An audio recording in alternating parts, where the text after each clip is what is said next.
Welcome back to another episode of RecTalk. I'm your host Nitin Sharma, recording live from the IHR Live Lounge in Manchester. I pulled a bit of a sneaky one. I've got Teamtailor versus Pinpoint on. No, it's not versus. No. What I wanted to do was to get two groups and two people in the same industry to share and talk about the sentiment around kind of candidate journey, applications. We know there's an increase in volume of applications. We know that there's a frustration from the candidate perspective right now of not hearing back or not ever getting any feedback. We know that hiring managers and TA teams are getting frustrated with the volume coming through, and we know that both of you guys are doing stuff with AI and automation to try and help that. But what's the impact of that on the candidates, right, and on that journey? So first of all, thank you for joining me. You look incredibly annoyed at this, but it'll be fine. Not at all, not at all. Do you want to introduce yourselves? Sure, yeah. So I'm Andy Chandler. I'm the Chief Customer Officer at Pinpoint. Thank you for being here. Hello, my name's Ellie, and I am the Senior Account Executive at Teamtailor. There you go. Got my work. Honestly, thank you so much for this. Let's start. Are you hearing that sentiment, right? The candidate frustration and that kind of thing. What are you guys hearing in your camps at the minute from your customer feedback and so on? Yeah, I mean, you hear it from customers, but yeah, I don't know. I hear it from friends. I hear it from people I meet down the pub.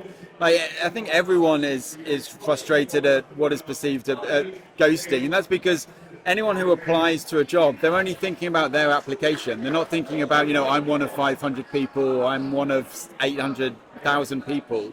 They're just kind of like, well, why aren't they getting back to me? Why, I'm being, AI is reading my CV wrong.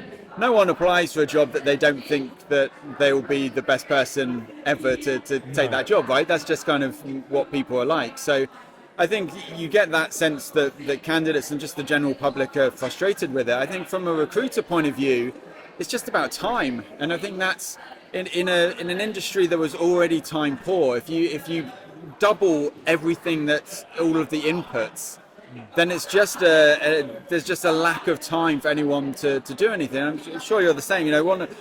Obviously in a sales cycle, one of the things that we'll hear most is, well, I don't really have time to improve my systems and my tools that will then get me back time. So for me, that's the challenge that I think everyone's trying to overcome, is just how do I get more time to be able to do the parts of recruitment that actually does make a difference to that candidate experience. That makes sense. What are you seeing on your side of it? I'd say that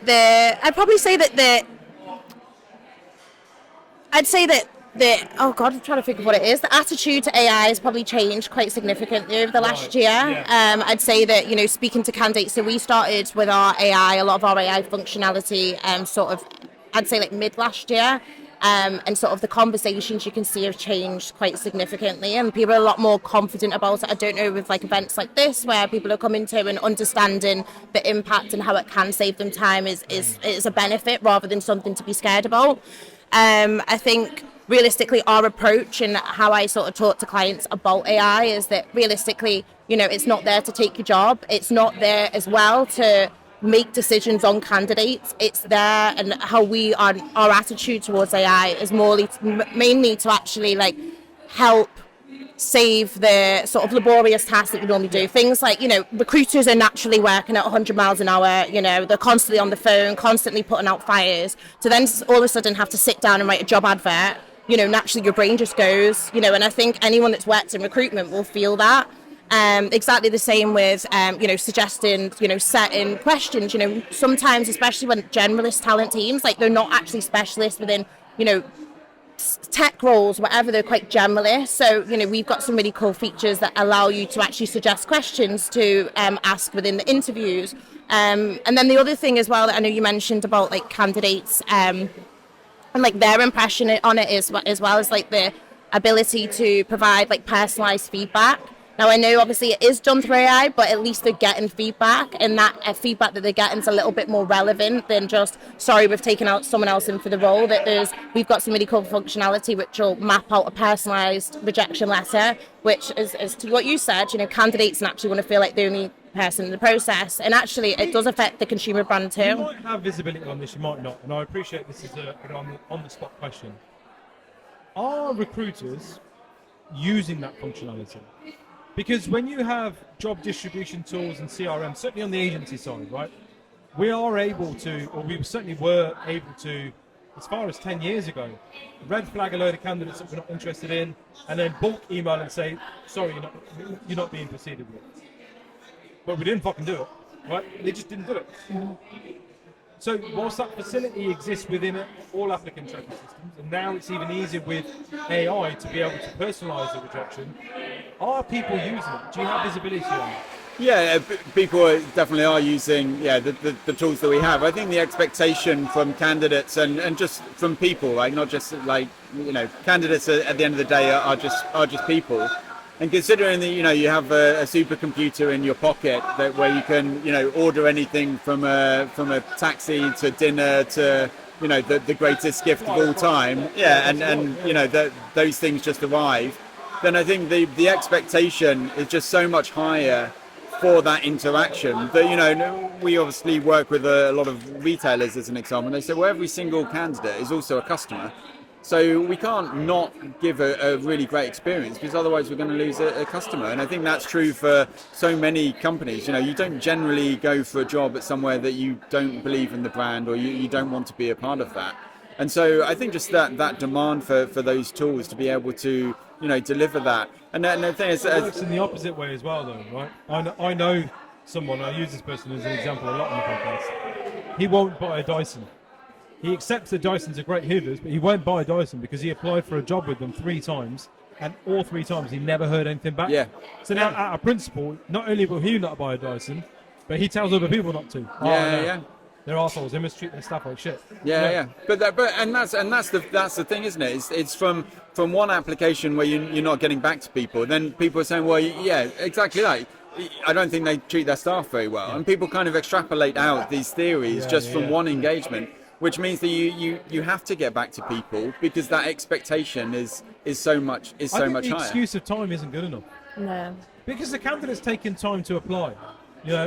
I get you're busy, but that's not a good enough excuse. Like, you've got to get back to these people. I completely agree, but I do think that and especially in the example that I gave in my talk, I think when you found that candidate, and then you've got maybe 300 people who are still in like various stages of the interview process, but you've also got the next 10, 15 jobs that you're also dealing with. I can understand then why recruiters are just say, well, I need to get the next person into scene. I need to get the next person in. I can't now go back and give that feedback to all of the people who are still in the process. Let me put it to you this way. Most businesses, including yours, will hire for that same role at some point again. Yeah. Right? Within the next 3 years. Most businesses and TA teams or HR managers within these businesses, yours included, do not want to spend $7,500 a year on CV Library, and then on Reed, and then on Total Jobs, and spend $5,000 a month on LinkedIn Recruiter just to make these hires. So you have the opportunity, using your ATS, whether it be Teamtailor, whether it be Pinpoint or anyone else, to keep a network of candidates engaged, interested in your brand and business and your EVP and all the rest of it, but also interested in you as a business and the roles that you're applying and putting out there on a continual basis through the click of a button. And the step to open up that process is to do the thing that you can't be asked to do and say, really sorry, Ellie, on this occasion, we've gone with a better candidate. Please don't let that put you off applying again, because we really enjoyed our chat and we really enjoyed this interaction so far, and your CV is really good. If you want, we can give you some personalised feedback based, like using AI, that will help focus on the points that you need to maybe focus on in your career that would make you more interesting to us next time. That's not hard to do, and it isn't time consuming, not in today's market. But look, compare. I mean, you say sort of 10 years ago, people weren't doing that. The fact that it is so much easier now to do through the automation and AI tools, obviously that does mean that more people do it now than ever have done before. That's why I asked. Does it? Because I'd like to see, or I'd like to understand whether or not this is something that is used. Do you know what I mean? Yeah. And I think something for you guys to go back to the business is to actually look at the data and say, Has it been? shit, are they doing it? And if they're not, it should be 99% usage. Yeah. But if it's not, that's probably a bit of something to work on, right? Yeah. I mean, there's so many like AI. That's like one element of like the AI side of things, but also like use like that analogy that you gave there around how many candidates from that talent pool. Yeah. So we've got a really cool like suggest candidates function, which basically will actually look in your talent pool and use AI using like 20 data points to suggest like candidates that might be relevant for that role as well. Yeah. So there are some really cool ways that feature is great, but it's also useless if you haven't given those candidates the candidate's initial journey in the first place. into your EVP, right? Yeah. So, yeah, interesting. Where do you guys hate when it's leaving? Honestly, it's so distracting. Where do you guys see the future of job applications and the way candidates apply for roles? Do you see any innovation there sort of coming up? Be it AI, be it video or social, whatever. Yeah. Sorry. I mean, Hello again. Yeah, hello. So yeah, I mean, we've got. I don't know if you've seen today. They actually just won the Innovation Prize. Hubert AI. Congratulations. So I've been sat here have all fucking day. So. Well, they're one of our partners, and they've got some really interesting conversational AI feature functionality, which automatically screens candidates. Which from that experience as well, it's given that candidates, rather than them spending that time applying for that full, making that full application for the chance that they might not be relevant for the role, it's actually a better candidate experience by using AI in that kind of way as well. So yeah, there's some really cool functionality coming out. I've seen we've got another partner which do it via WhatsApp as well. So especially for like those sort of fast moving roles, doing it via WhatsApp. So I think realistically, where we're seeing AI within ATS systems now, and where we're going to see that in a year, 2 years time. I mean, even how quickly some of the functionality that we're developing, I'm like. It's quite hard to keep up sometimes. It's like, oh, what's this new button here? I didn't sort of, knew what I think you're just going to see, like, it's going to hopefully, and this is the fingers crossed, provide a better candidate experience, long term. I think it's still very early days, but I think hopefully long term it should be better for the candidate, better for the recruitment, and just an overall sort of better experience for everyone. Yeah, I agree. Yeah, I think it's an interesting one where hopefully we don't get to a situation where just two A's are talking to each other. Obviously, there's that great cartoon that says, I can write an email and AI boils it, like I can give the AI 6 points and then it writes an email for me, and someone else says, I get this email, and AI will boil it back down to 6 points for me. I think it was an interesting challenge with the candidates using AI as well, and then recruiters using AI. Where is that human connection, and where is that still being used? And I think you're starting to see a lot of research actually come out saying, okay, well, in-person meetups and in-person interviews, even for fully remote roles, are starting to come back in, because you need to be able to make sure that the people, even if they are using AI in their everyday role, that you have some authenticity that isn't AI led. And obviously you can see the video examples of people doing interviews and having AI answering the question in real time and things like that, which is obviously it's out there, and there's some scaremongering around it. But I think for most human roles, as in most roles where you're customer facing or you're human facing, I actually think that having that in-person round and that in-person conversation with people will become much more prevalent, because otherwise it's just two AIs talking to each other. And for most things, fundamentally you want a human response for during the interview and during business. You still need to keep that human connection. No, I agree. I think the only thing I would add to that, I think, is that I don't particularly mind when people that I'm interviewing have used AI to get to that stage, because I see that as kind of like showing initiative, right? Yeah. Because in the real world, i.e. when you come and work for me, and you have a problem to solve, I'm not going to say to you, you're not using AI to solve that. I'm going to say, okay, what the fuck are you use? Just do it, right? I need you to solve this problem, right? And so I think we need to be incorporating AI into that hiring process more so. And into just sort of day-to-day business practice, really. So to touch on your point of when it's AI just talking to AI, so what, man? Unfortunately, that's the future we're heading into, I think.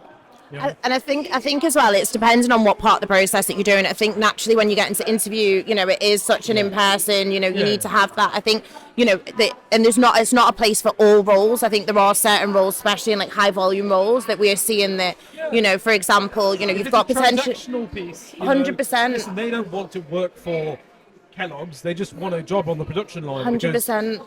You're paying 15 quid an hour and they want 15 quid an hour. Exactly. You need to look at the whites of that person's eyes to be, where do you see yourself in 5 years? It's just, listen, you're going to do the job. Well, it's the time saving as well. Like, can you do the shifts? Are you available to work nights? Are you available to work weekends? Which at the moment is such a human, led, and it is time consuming, trying to ring someone, making 3 or 4 phone calls to that one person to find out they're not in, so the other like really smart thing that we've got is like screening criteria, which actually it doesn't make decisions on like progressing candidates through the process, but what it does do is, you can set in and verify the criteria. It tells you whether certain of criteria that you put in is actually potentially discriminative against the candidate, but then what it will do is it'll actually look for all the applications and rank them on how many of the criteria that they've met. Now, if you've got, applications of like 400 people that are applying for that role, what you usually find is hiring managers will come in, they'll maybe screen through the first 30 or the first 50, and then they'll take maybe,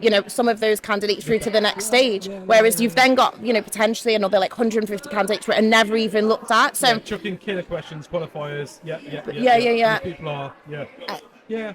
So you're spending the time on the candidates, but then no one's getting neglected as well. You don't have the 150 candidates that have never been reviewed, even though they may be a really good fit for the role, and then potentially don't get a nice personalised rejection email, which affects the consumer brand. So it is a cycle, and I think there's a place for it. But I also do agree with you that TA and HR should always be human-led, and it has to be like that. We're humans, and anyone here today, like we just love speaking to each other, and you can see people thriving. Of the process, 100%, and shouldn't really.